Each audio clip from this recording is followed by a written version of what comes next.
अस्सलाम वालेकुम। आज सूरह बकरा की अभी तक हमने 1 से 32 तक आयात मुकम्मल की हैं। आज 33 से 37 तक आयात जो हैं उसका तर्जुमा आपके साथ शेयर करूँगा और फिर आगे 38 नंबर की भी आयात का भी तर्जुमा। और शुरू करता हूँ अल्लाह के नाम से जो नहायत मेहरबान और रहम करने वाला है।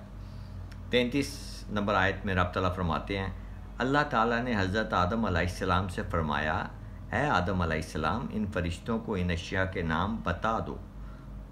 तो जब आदम अलैहिस्सलाम ने फरिश्तों को इन चीज़ों के नाम बता दिए तो अल्लाह ताला ने फरिश्तों से कहा, क्या मैंने तुम्हें ये ना कहा था कि मैं ही आसमानों और ज़मीन की पोशीदा बातें जानता हूँ और इन बातों को भी जानता हूँ जो तुम ज़ाहिर करते हो और उनको भी जो तुम छुपाते हो।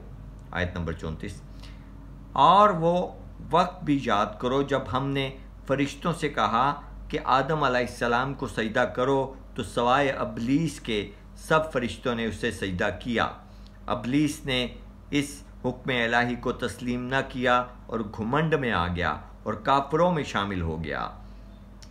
आयत नंबर 35। और फिर हमने आदम अलैहिस्सलाम से कहा कि तुम और तुम्हारी बीवी दोनों जन्नत में आबाद हो जाओ और जहाँ से चाहो इसके फल जी भर के खाओ, अलबत्ता इस दरख्त के पास ना फटकना वरना तुम दोनों जालिमों में शुमार होगे।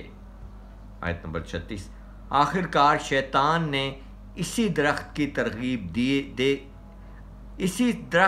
तरगीब देकर आदम और हव्वा दोनों को वरगला दिया और जिस हालत में वो थे इन्हें वहाँ से निकलवा कर ही दम लिया। तब हमने कहा, तुम सब यहाँ से निकल जाओ क्योंकि तुम एक दूसरे के दुश्मन हो और अब तुम्हें एक मुअय्यना वक्त मौत या क़यामत तक ज़मीन में रहना और गुज़र बसर करना है। आयत नंबर 37। आदम अलैहिस्सलाम ने अपने रब से चंद कलमात सीख कर तौबा की तो अल्लाह ताला ने इनकी तौबा कबूल कर ली। बिलाशुबा वो बंदों की तौबा कबूल करने वाला, बहुत रहम करने वाला है। अल्लाह पाक हमें तौफीक दे और रब ताला ने जैसे फरमाया है, एक तो अबलीस की तरह कभी घुमंड नहीं करना चाहिए। ये तकब्बर जो है ये सिर्फ रब को ज़ेब देता है। उसने ज़िद की मेरे रब से और आदम के हवाले से और उसको रब ने यौम हशर तक का वक्त देकर धुतकार दिया।